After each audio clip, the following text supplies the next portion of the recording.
למה יש לך מחלוקת? כי אתה באמת רוצה להגיע לחקר האמת, לברר מה האמת, מה הקדוש ברוך הוא רוצה, אז המחלוקת שלך לגיטימית והיא תתקיים. כלומר, אפשר לנהל דיון. אבל כשהמחלוקת היא על כוח וכסף וכבוד, אין לזה מקום. המחלוקת הזו לא תתקיים, זה יסתיים בפיצוץ, היא תסתיים בפיצוץ. למה? כי כשאתה מחפש את האמת, אפשר לחלוק על השני, אבל להיות איתו בשלום. וזה ההבדל בין המחלוקת של קורח למחלוקת של הלל ושמאי. קורח בפרשה שלנו, מה הוא אמר? למה תתנסו? למה אתם ראשים? מי אתם? אבל הלל ושמאי, המחלוקת שלהם הייתה לשם שמאי. הייתה להם מחלוקת. הם לא הסכימו אחד עם השני.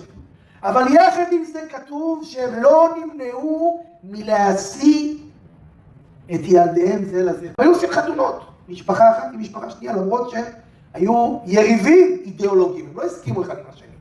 אבל כשזה הגיע למישור האישי, מפרידים, זה לא קשור. וזה מה שכתוב במשנה, שכל מחלוקת שהיא לשם שמיים סופה להתקיים.